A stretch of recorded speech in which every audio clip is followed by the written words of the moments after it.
কঠিন কিছু বাস্তব সত্যি কথা। 100 টাকার নোট অনেক বড় বলে মনে হয় যখন এটাকে কোনো মন্দিরে দান করার কথা হয়, আর এই 100 টাকার নোটই অনেক ছোট বলে মনে হয় যখন শপিং করার কথা হয়। মন্দিরে 1 ঘন্টা বসার কথা হলে সবার খুব কষ্ট হয়, কিন্তু সিনেমা হলে 3 ঘন্টা বসে থাকার পরেও যেন আরও বসে থাকতে ইচ্ছা হয়। ঘন্টার পর ঘন্টা গার্লফ্রেন্ড বা বয়ফ্রেন্ডের সঙ্গে কথা বলতে সবার ভালো লাগে, কিন্তু 5 মিনিট ধার্মিক কথা শোনার কথা হলেই সব থেকে বেশি কষ্ট হয়। ভালো কোনো জিনিস লোক শেয়ার খুব কমই করে, কিন্তু নোংরা অশ্লীল ভিডিও প্রচুর পরিমাণে শেয়ার করে। এটাই আজকের দিনের বাস্তবতা। যে মাছের কাঁটা বেশি সে মাছের স্বাদও বেশি, আর যে ব্যক্তি সৎ বেশি তার জীবনে কষ্টও বেশি। লোভী, হিংসুক, অহংকারী মানুষেরা জীবনে যতই টাকা পয়সা উপার্জন করুক না কেন, এরা কোনো দিন কারো থেকে সম্মান অর্জন করতে পারবে না। মানুষ একবার যাকে চিনে যায় তাকে বিশ্বাস করা খুব কঠিন। বড়লোক মারা যাবে টাকার চিন্তায়, গরিব মারা যাবে পেটের ক্ষুধায়, আর মধ্যবিত্ত মারা যাবে লজ্জায়। অল্পেতেই কেঁদে ফেলা মানুষের মন খুব সরল হয়, আর এই সরল মনের মানুষগুলো জীবনে সব থেকে বেশি কষ্ট পায়। ধৈর্য রাখো, সময় কখনো প্রতারণা করে না। স্রোতের বিপরীতে দাঁড়িয়ে থাকতে পারাটাই সবচেয়ে বড় চ্যালেঞ্জ, যেটা সবাই পারে না।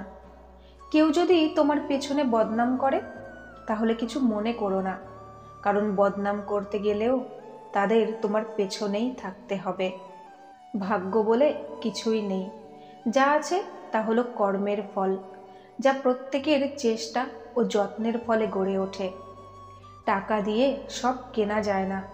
আজ পুরো পৃথিবীর দিকে তাকিয়ে দেখো, টাকাও আজ বড্ড অসহায়। জীবন ও সময় পৃথিবীর শ্রেষ্ঠ শিক্ষক। জীবন শেখায় সময়কে ভালোভাবে ব্যবহার করতে, আর সময় শেখায় জীবনের মূল্য দিতে। এই 5টি অভ্যাস নিজের থেকে একদম ঝেড়ে ফেলুন। অন্যের দয়া কামনা করা, পরিবর্তনের ভয় করা, অতীত নিয়ে পড়ে থাকা, নিজেকে ছোট মনে করা, আর অতিরিক্ত চিন্তা করা। যে আপনাকে প্রকৃত ভালোবাসবে সে আপনার মূল্যবোধকে শ্রদ্ধা করবে। সে তার ভবিষ্যৎ পরিকল্পনায় আপনাকে অংশ মনে করবে। সে আপনাকে মিস করবে, এবং আপনি মিস করলে সে তার মূল্যায়ন করবে। ভাত অথবা রুটি দিবস থাকলে অসহায় মানুষগুলো একদিন পেট পুড়ে খেতে পেত। নিজেকে ভালো রাখার দায়িত্ব নিজেকেই নিতে হবে, কারণ খারাপ থাকলে কেউ ভালো রাখতে আসবে না। নরম কাদা একবার পুড়ে যদি ইট হয়ে যায়, তারপর যতই জল ঢালা হোক না কেন তা গলে না, বরং আরো শক্ত হয়ে যায়। শিক্ষা হচ্ছে সবচেয়ে শক্তিশালী অস্ত্র, যার মধ্যে দিয়ে পৃথিবীকে বদলে ফেলা যায়।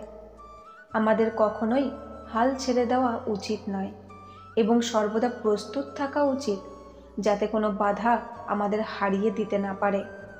মা হলো পরিবারের খুঁটি, আর বাবা হলো ছাদ। খুঁটি না থাকলে ছাদ ভেঙে পড়ে, আর ছাদ ছাড়া খুঁটি একেবারে আশ্রয়হীন। তাই পৃথিবীর সমস্ত বাবা মা যেন ভালো থাকে। আজ যাকে দুর্বল পেয়ে ঠকিয়ে যাচ্ছ, এমন একটা দিন আসবে এর চেয়েও বেশি তুমি ঠকবে। আমরা কেউ কোনো সম্পত্তির মালিক নই, কেবল কিছু কাগজপত্রে অস্থায়ী রূপে আমাদের নাম লেখা থাকে। ভাঙা বিশ্বাস আর ফেলে আসা সময় কোনোদিন ফিরে আসে না। জীবনে যত আঘাত পাবে ততই কাছের মানুষগুলোকে চিনতে পারবে কে তোমার কতটা আপন। পাওয়ার পর যদি মর্যাদাই না দিতে পারো, তাহলে হারিয়ে গেলে কখনো কেঁদো না।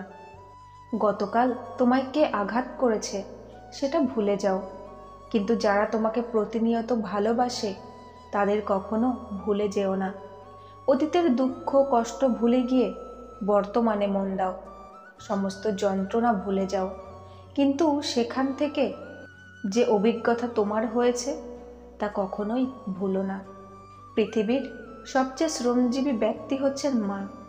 কর্মবিরতি নেই, মজুরি নেই, কোনো দাবি নেই, কোনো শর্ত নেই, স্বার্থ নেই। তিনি শুধুই নিঃস্বার্থভাবে শ্রম দিতে জানেন। কাছের মানুষগুলোকে কখনো দূরে সরিয়ে দিও না। যদি তুমি তাদের মধ্যে কোনো ভুল খুঁজে পাও, তাহলে একটিবার চোখটা বন্ধ করে তাদের সাথে কাটানো সবথেকে সুন্দর মুহূর্তগুলো স্মরণ করো। কারণ পরিপূর্ণতার থেকে আবেগের মাহাত্ম্য অনেক বেশি। মানুষ যখন নোংরা জামা কাপড় পরতে লজ্জা পায়, তখন মানুষের নোংরা চিন্তাভাবনা মনে আনতেও লজ্জা পাওয়া উচিত। সৌন্দর্য একদিন তোমায় ছেড়ে চলে যাবে, কিন্তু জ্ঞান চিরদিন তোমার সাথে থাকবে। সেই মায়ের সাথে কখনো উচ্চস্বরে কথা বলো না, যে মা তোমাকে কথা বলতে শিখিয়েছে। অতিরিক্ত বিশ্বাস আর অতিরিক্ত অবিশ্বাস দুটোই মানুষকে বিপদের দিকে নিয়ে যায়। মানুষের জীবনে প্রতিবন্ধকতা থাকা দরকার। বাধা না থাকলে সফলতা উপভোগ করা যায় না। সকালে একটা পত্রিকা 10 টাকায় বিক্রি হয়, আর বিকেলে তার কেজি বিক্রি হয় 10 টাকায়। শুধুমাত্র সময়ের ব্যাপার। সুতরাং অহংকার করবেন না। 3 জায়গায় কখনো নরম হবেন না। সত্যি কথা বলতে, পিতামাতাকে কেউ গালি দিলে নিজের স্ত্রীর ব্যাপারে আপনার কি আছে তার ওপর আপনার সুখ নির্ভর করে না। আপনার সুখ নির্ভর করে আপনি কেমন চিন্তা করেন তার ওপর। স্বপ্ন দেখতে শেখো, কারণ স্বপ্ন না দেখলে তুমি কখনোই সফল হতে পারবে না। যে কোনো কাজ করার সময় শান্ত থাকতে হয়। যেরকম সিংহ শিকার করার সময় চিল্লায় না। জীবনযাত্রা পথের মজা নিতে হয়, কারণ গন্তব্য তো সবার একটাই, শ্মশান ঘাট। কেউ যদি তোমার রাস্তায় গর্ত খুঁড়ে রাখে, তাহলে মনে দুঃখ পেও না, কারণ এরাই সেই লোক যারা তোমাকে লাফাতে শেখায়। আমার সেই মানুষটার কোনো দরকার নেই যে স্বার্থের জন্য আমার সঙ্গে আছে। আমি খুশি আছি ভগবানকে নিয়ে, যে বিনা স্বার্থে আমার সঙ্গে আছে। মানুষ কুকুরের মতো ঘেউ ঘেউ করা তো শিখে যায়, কিন্তু কুকুরের মতো বিশ্বস্ত হতে পারে না। একটু সান্ত্বনার আশায় কাউকে নিজের ক্ষত জায়গা দেখিও না। এটাই তোমার সবথেকে বড় মূর্খামি হবে।